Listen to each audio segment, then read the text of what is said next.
Dekret Presiden 5 Juli 1959. Badan Konstituante yang dibentuk melalui pemilihan umum 1955 dipersiapkan untuk merumuskan UUD Konstitusi baru sebagai pengganti UUD 1950. Sejak tahun 1956, Badan Konstituante merumuskan UUD yang baru.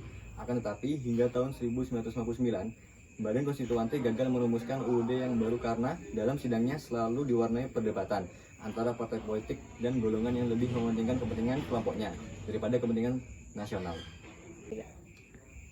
Februari 1957, Presiden Soekarno mengajukan suatu konsepsi untuk mengatasi situasi yang tidak menentu di Indonesia. Mengingat adanya pergolakan di daerah-daerah, kami Presiden Republik Indonesia, Panglima Tertinggi Angkatan Perang menyampaikan konsep sistem demokrasi liberal akan digantikan dengan demokrasi terpimpin. Akan dibentuk kabinet gotong royong yang menteri-menterinya terdiri atas orang-orang dan 4 partai besar, yaitu PMI Masyumi, NU, dan PKI pembentuk Dewan Nasional, yang terdiri atas golongan-golongan fungsional dalam masyarakat Dewan bertugas memberi nasihat pada kabinet yang baik maupun tidak. 19 Mei 1950, para tokoh daerah melakukan pertemuan guna menanggapi konsepsi yang dikeluarkan oleh Presiden. Saya adalah orang Jawa, termasuk dalam negara Republik Indonesia. Indonesia adalah negara kesatuan. Saya mewakili Sumatera Timur. Saya mewakili Indonesia Timur. Kami berdua dari negara Indonesia Serikat yang setuju pada negara kesatuan.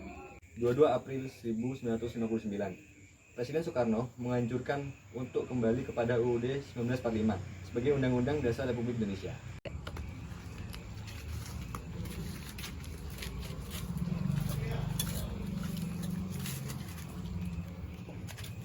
Assalamualaikum warahmatullahi wabarakatuh. Waalaikumsalam warahmatullahi wabarakatuh. Saudara sekalian, kita sedang mengalami perubahan nasional ini.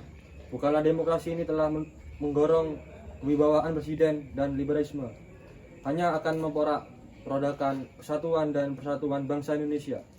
Kita harus kembali ke jiwa nasional dan kembali ke Undang-Undang Dasar 1945. Rekan-rekan dari Konstituante, kalian punya tugas untuk menyusun Undang-Undang Dasar, maka itu lanjutkan sidang ini. Wassalamualaikum warahmatullahi wabarakatuh. 30 Mei 1999, Konstituante melakukan sidang pemungutan suara dengan hasil pemungutan suara menunjukkan mayoritas anggota Konstituante menginginkan berlakunya kembali UUD 1945 sebagai UUD RI.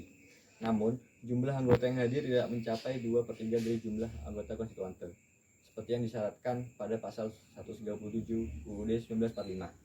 1 Juni 1999, Badan Konstituante melakukan pemungutan suara ulang.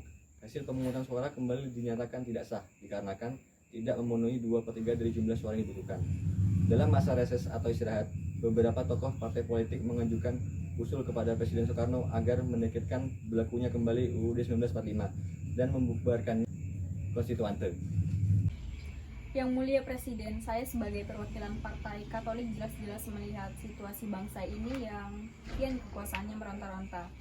Merongrong Presiden Soekarno, alangkah baiknya yang mulia Presiden bisa mendekretkan bahwa sidang konstituante bisa dibubarkan dan kembali kepada Undang-Undang Dasar 1945.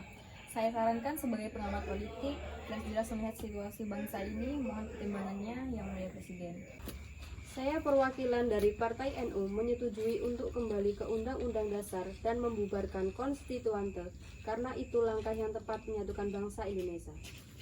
Baiklah, untuk menindaklanjuti hal ini, saya akan melakukan dekret Presiden. 5 Juli 1959, Presiden Soekarno mengeluarkan dekret Presiden. Kami, Presiden Republik Indonesia, Panglima Tertinggi Angkatan Perang, menetapkan pembubaran Konstituante dan menetapkan Undang-Undang Dasar 1945 berlaku kembali bagi segenap bangsa Indonesia dan tumpah darah Indonesia. Terhitung mulai tanggal penetapan dekret, tidak berlakunya lagi Undang-Undang Dasar. Sementara pembentukan Majelis Permusyawaratan Rakyat sementara yang terdiri atas anggota Dewan Perwakilan Rakyat ditambah dengan utusan daerah dan golongan tenggarakan dalam waktu sesingkat-singkatnya ditetapkan di Jakarta pada tanggal 5 Juli 1959 atas nama rakyat Indonesia, Presiden Republik Indonesia, Panglima Tertinggi, Panglima Perang Soekarno.